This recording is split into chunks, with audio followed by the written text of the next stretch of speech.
good to go. Right, so it's still Wednesday the 28th of December, and I'm still working my way through German whiskey, and I have yet another one donated from Andrew A.P. Butler. Andrew, thank you very much for this one. And this is Slyrs. I'm presuming you pronounce it Slyrs. I have no idea where the name comes from. I couldn't actually find that out. I've no idea why. I don't know whether it stands for anything. Don't know. But basically Slyrs is what it's going to make you sound like when you've drunk so much of it. So the distillery itself is in a place called, was it Slyrsy? Maybe Slyrs comes from coming from that region. So rather than say it's Slyrsian, it's Slyrs. God knows. But yeah, Slyrs is here. Is where Slyrsy is, which is in South Bavaria. And as with the Blue Mouse that we've just done, or Blaumaus that we've just done, it was a guy called Florian Stetter, who was a brewer and also distilled fruit brandies, which will be a common theme as we go through German whiskies, who decided in 1998 to get into making whiskey.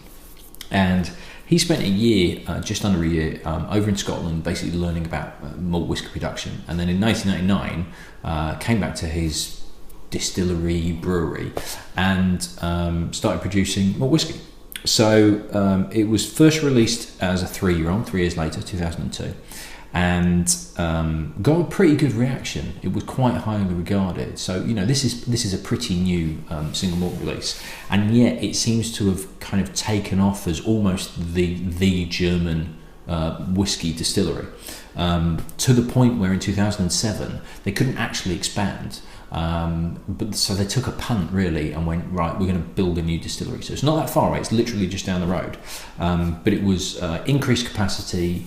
I think it was like double the amount of stills, everything like that. Really kind of like, we're going to go for this, we really are. And it seems to be paying off, because this is the one that I could actually find a price for. Admittedly, it was in a website I've never heard of before called andysfinest.co.uk, who were selling it for 45 quid. But it was out of stock, but it was listed on Amazon.co.uk. So if Amazon have got it, then they've obviously they've got enough production to be able to, although they weren't selling it, it was out of stock. But to be listed on Amazon is not a bad achievement. So, it's still relatively small batch. It is released in vintages, essentially. And from what I think, because this is a miniature from Andrew, I think this might be the 2007 vintage. Which means it's a pretty old miniature. Now you'll see this half of it's because Andrew's had half. Quite a few of the miniatures that he donated me, he'd had half to give me the other half, so that I was hitting my 25ml, but at least he wasn't missing out on it as well. So I don't have any issues with that. It was pretty well sealed when it was packaged. I'm fairly confident that this is going to taste as it should, but I think it might be the 2007 vintage. I can't see any evidence of a vintage anywhere else. Now, they actually use brand new American oak that's been toasted and charred from the Ozark Mountains. So they're not using oak that's had anything else in. What they do is once they've distilled, once they've matured for 3 years, is they then empty out to bottle it and they release it annually as the vintages in this like small batch version. But they keep some of the stock and then add that to older stock in existing casks that they're kind of holding to one side to do some aged versions as well. So they are aiming to do aged versions as well. So they are sort of thinking ahead in terms of, right, we need to satisfy demand now, but we also need to set some aside to think about in the future as well, which is one of the issues that we've got with Scotch at the moment, is they're running out of older stock, which is why you're finding increasing no age statements, because they need to use young whiskies while they're storing a load of stuff to then get a 20-year-old, a 30-year-old, everything like that, because that's what they're running out of. So, so this Andy's Finest, Andy with an I, specialises apparently in like German stuff, foodstuffs and drinks and everything like that. So they were selling the 70cl bottle for 45 quid. They also do a liqueur, Slyrs liqueur. Now I did find there was a gift pack on Andy's Finest, which made me a little bit uncomfortable because it was a little bit, yeah, kind of like, we're past this, boys.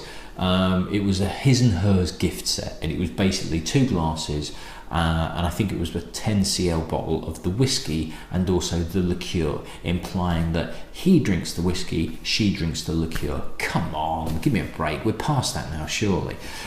But yeah, there's gift packs of it, there's bits and pieces like that. So I would guess, I think you're looking at about 40-45 quid for a full-size bottle of it. So this seems to be Slyrs. Slyrs is the one that seems to be, of German whiskey, the one that's making a bit more of a splash. They apparently advertise on TV, so I think they distill in May. But then the annual versions are released in August, and they do quite a big TV push in Germany in the run up to Christmas, and that kind of has almost established the brand as a kind of like, right, the new version's out, it's in time for Christmas, let's go out and get it before it sells out. So they're doing a good job in terms of marketing and everything like that. So 3-year-old, brand new toasted American oak. Not a bad colouring on it. Obviously, this is brand new casks that have been both toasted and charred. So it's going to pick up a lot of character from that oak, and it's going to pick up a fair amount of colouring because it's not had anything in it before to suck anything out. So it's going to pick up a fair bit of colouring from that new oak. And let's see how we go with this.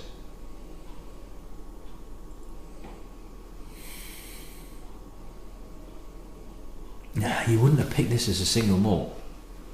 It's quite harsh and it's almost like it's got rye or something else in it. Is it definitely single malt? Yep, single malt whiskey. It says so on the label. But it smells like there's something else. It smells like it smells like there's rye in there as well. But there's a real concentrated apple flavour. Yeah, concentration of apple and pear, really kind of like into some kind of core of like concentrate all those flavours down and down and down into like a little hard candy of apple and pear flavour. Because there is a sweetness surrounding it as well. Now, 3 years old, so this is young. This is going to be young, tight, and it really feels tight. It really feels like it's kind of like I'm holding a lot of flavour in here and I'm not going to let go of it. But it's very appley, very apple and pear. But it reminds me of apple and pear candies, but hard candies, the ones where the flavours kind of like properly concentrate down and locked into this hard, sugary sweet. It's nice, but it does feel like there's kind of this rye, there's like a slight spiciness, but it feels, the nose feels kind of hard and unyielding.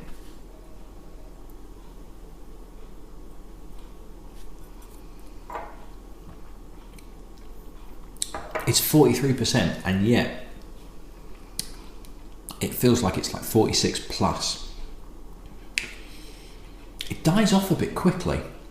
The apple and pear flavour is still there though, definitely. And it's kind of like an apple and pear pie, because there is a slight pastry element, and there's a slight, almost as though they've sprinkled cinnamon sugar on top of it. But it's still really tight, it's still really concentrated, and it's not really giving you much.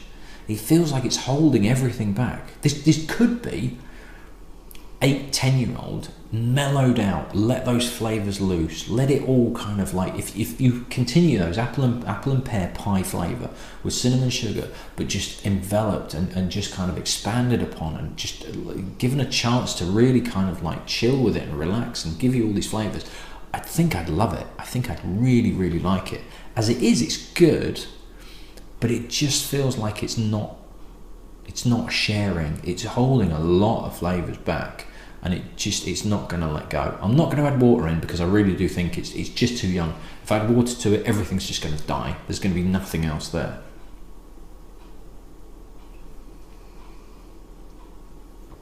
There's a nice mouthfeel to it, has to be said. It feels quite thick and creamy. There is a creaminess to it as well. And this fruit flavour that's there is very, very pleasant indeed. I am liking this. I'll admit I like this quite a lot. I think there's more to give though. I really do. I'd love to try an older version of this, and I think there is some out now. I did read somewhere, and it was kind of from a relatively old book that had been scanned in, that they were going to release a 12-year-old in 2014, or if it's in 2016, nearly 2017. 12-year-old should be out now if they have released it. Didn't look at it. It could be out there. And if it is, I would not mind trying it, because this is good. I like this. This is a flavour profile that suits me. It's got a light touch to it. It's got a lovely creamy mouthfeel, but it works really well with that fruit pie character that I'm picking up from it. I do like this a lot, but I really want to try an older version. I really do. I think it's good. I wouldn't pick it as a 3-year-old. I tell you what this reminded me of actually a little bit is Wolfburn, which was 3-year-old, 3 and a bit. And again, that had a creaminess to it, and that had a fruit character that you would not expect from something that young. And that is not too far off. So if you like Wolfburn, you'll like this. Likewise, if you like this, if you've had Slyrs before, Slyrs, whatever, I'm not going to be able to pronounce it properly. If you've had this before, it's well worth giving Wolfburn a go, because that had that kind of rich creaminess that you wouldn't expect from something so young. So do you know what? I think for 45 quid, actually, that's a pretty damn good price, considering it's quite hard to get hold of. It's a shame Amazon didn't have the price on, because I'd be really intrigued to find out how much that is. But I actually think, do you know, for 40 quid, 45 quid, that's a pretty decent price for something very obscure, German single malt whiskey. How often are you going to have that in your life? And they could have got away with actually charging quite a bit more for that. I think that is decent. And do you know what? I'd be tempted to try the liqueur as well, because I do wonder if the liqueur sweetness with the fruitiness that's there and the creaminess would actually work quite well. I'd be intrigued. I'm not going to hunt it down. If I was going to hunt anything down, I'd hunt the standard single malt. But if somebody gave me the liqueur, if I was at like a whiskey festival and they had liqueur there, I would definitely try that. Good stuff. Well done, you guys. That has made up for the weirdness of the first one. So far, German whiskey is not too shabby as a massive generalisation. We'll do one more and we'll see how we get on. Hopefully that continues the theme of mostly being good. I'll see you at the next one. Cheers.